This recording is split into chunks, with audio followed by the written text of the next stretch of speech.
What is up, guys? It's the Sound Alchemist, and today I'm back with Gersh 1. And today we're back to answer your questions once again in another episode of For the Greater. This is a video series where we answer the questions left by you, the viewer. If you have a question for us, comment down below. Put question in front of your question because we get to those questions first. And that is what I Don't Know has done. His question is, do you think that the Tau are at a disadvantage for not having any psychic powers, or any people, such as the Kroot or Vespids, that are psychic?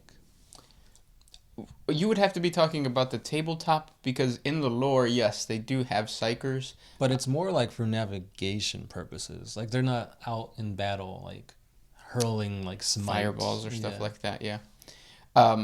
But yeah, so on the tabletop, obviously, yes, there is a disadvantage because there's a whole phase that they can't take advantage of. I don't even think they can block. No, they cannot Psykers, deny right? the witch. Yeah.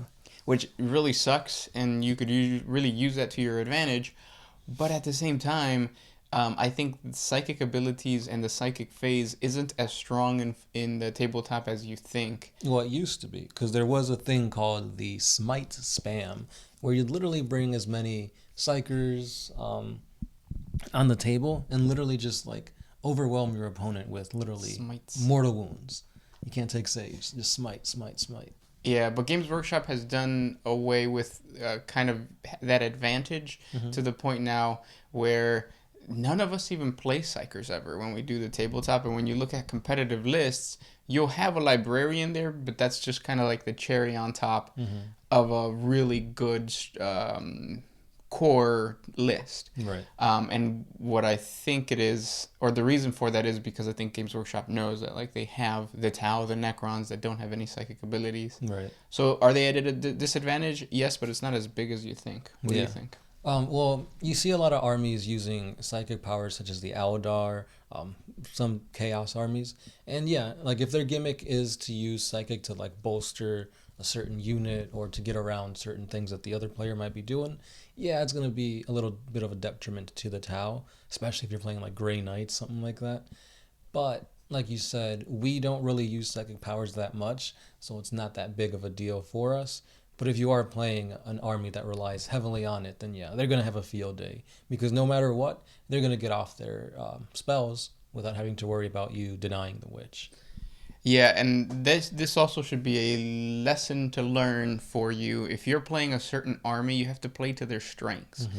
So if you are a psychic army, like the Grey Knights, play to that. If you're not, like if you're an orc, play to the benefit of swarms and numbers.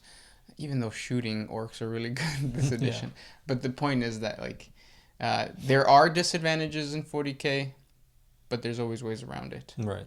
But it is true that the Tau are at a disadvantage because of this, but that's who they are. Lore-wise, they don't have Psykers, they barely register in the warp, so why give them something that they shouldn't have?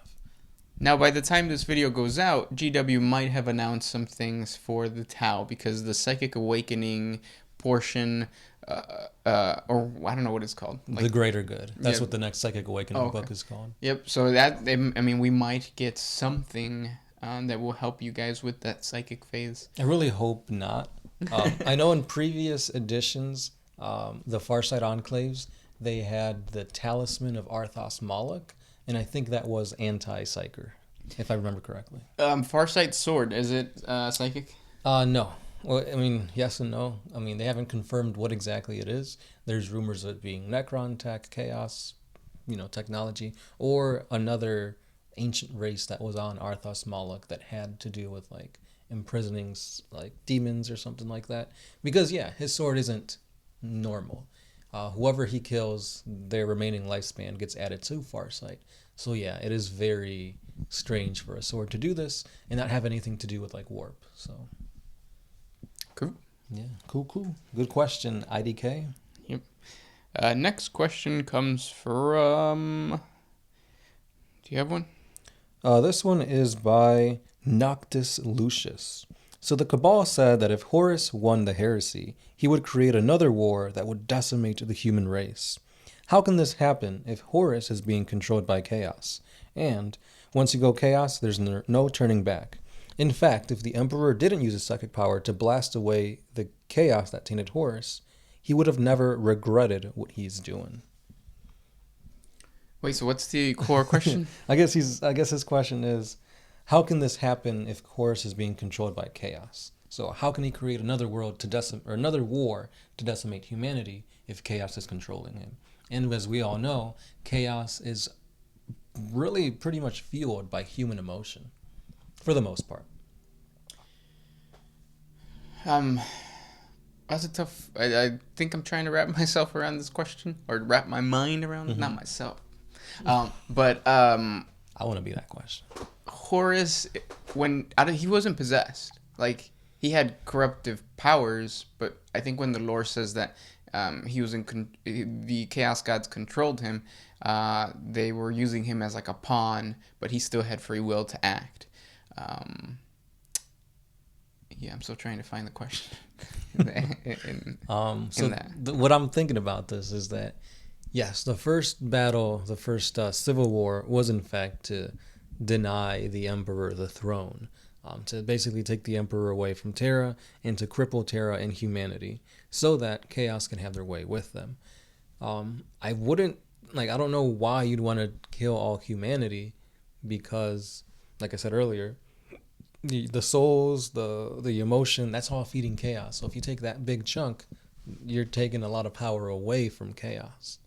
Oh, okay. I think I kind of understand. I think you're misinterpreting Horus's goal. Horus's goal was not to kill humanity. Horus's goal was to control humanity. Right. To continue to perpetuate chaos.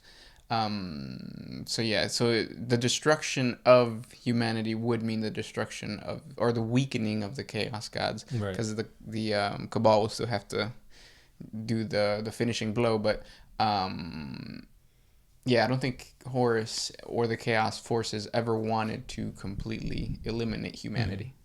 And I think the thing that you're, slightly confused about what the Cabal said is they said if the Emperor came out on top, which he did, then humanity would suffer a slow, painful decline, which is, I guess, where they're currently at. Yeah. So I think that's what you're trying to get at. Yeah. But if we didn't answer the question right, just ask again. We'll try our best. But yeah.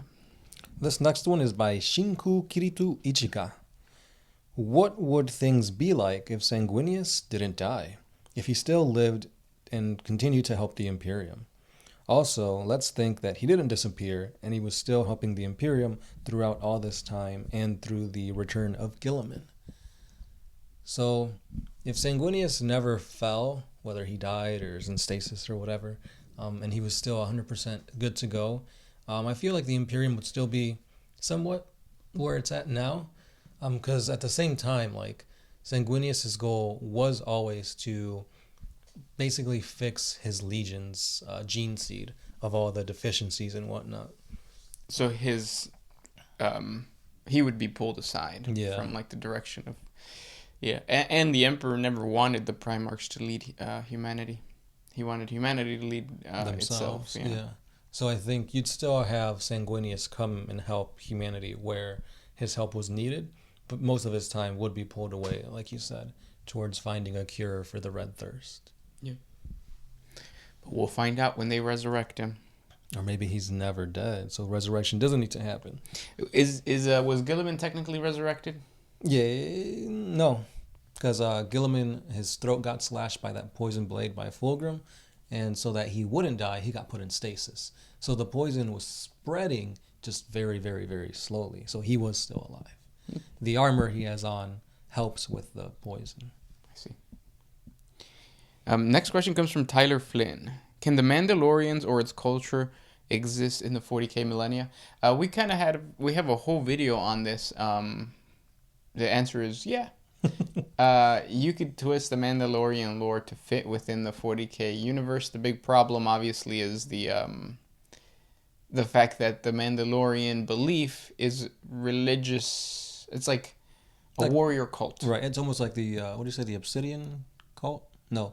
Oh, the Promethean cult. There you go. Yeah. So the Imperium would have to like bend it in a certain way so that they worship the God Emperor, which I don't think the Mandalorian religion worships one individual, right? There's there- no god. being. There's no real god, but there was one Mandalorian that they like revere as like really important because he became a Jedi. He made the dark blade, the dark saber, and like he was, I guess he's the single individual that they kind of gravitate towards. Yeah. Yeah, maybe if they could twist it somehow for them to believe that the Emperor was that person, and maybe the Emperor's sword could be the obsidian blade. That'd be kind of cool if you could twist the lore for that, or just make a planet believe that, and then you have an entire world of Mandalorians, which in the 40K universe would translate to Scions.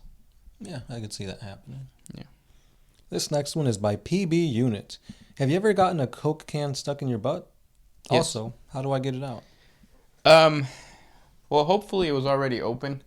If it wasn't open, you have to poke a hole, but be careful. You have to use an ice pick and you have to hit it pretty hard. If you miss, you're going to have another hole down there.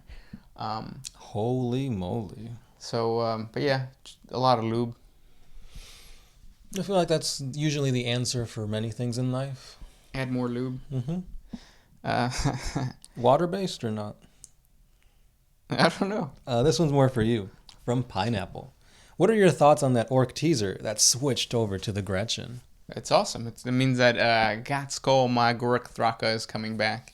The little Gretchen dude was supposedly dead in the lore. He was killed by Thraka, I think during the first, it would be the second war on Armageddon.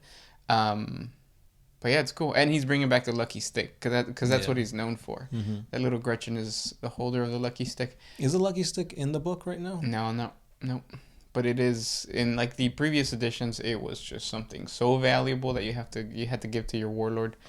Yeah, because I remember the Lucky Stick being very, very much played by you in a lot of our games. Yeah, it's like a must-have, just like rockets. If you play orcs and you don't use rockets, then you're not really playing orcs.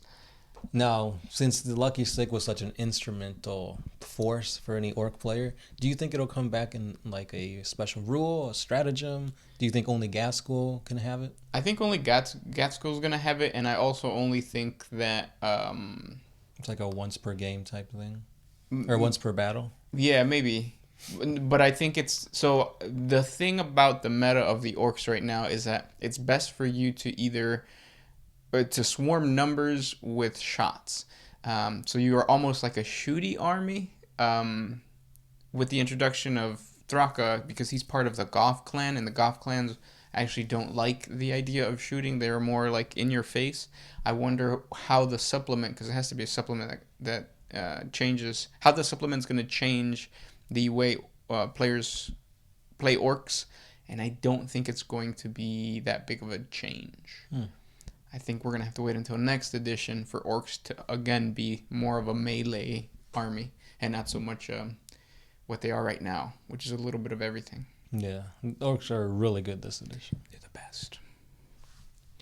We'll see what happens. Next question. This one's by Brian B. Has the lion ever seen a lion? We've answered this in the previous one. There are Cabalite lions on Caliban. Think the Fenrisian wolves to regular wolves. They're the same thing, just bigger and more beefier. Yeah. And those were the questions for today. If you guys have more questions for us, comment down below. Yeah. Hit us up on all the social medias. Make sure to comment down below if we didn't get to your question. If there is a question that you do like, hit that like button so it'll make it easier for us to see it.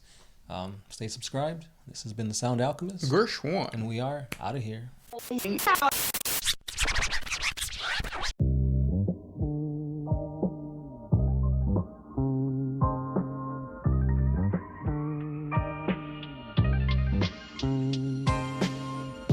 Always used to put my freedom first in any situation.